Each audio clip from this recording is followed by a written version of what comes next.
আজকে দুপুরের মেনু হচ্ছে গরম গরম ভাত, সাথে হলো এখানে ডাল করেছি, ডাটা টমেটো মটরশুঁটি দিয়ে মুসুরি ডাল করেছি একদম ঘন।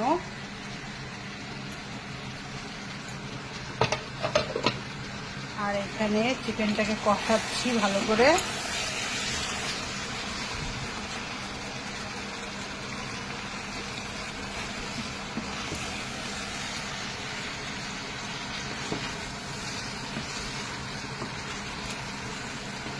এখানে চিকেনটা কষাচ্ছি ভালো করে,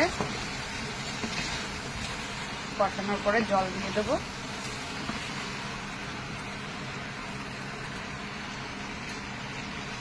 আর এখানে আছে ফল আর স্যালাড। দুপুরের মেনু এতটুকু।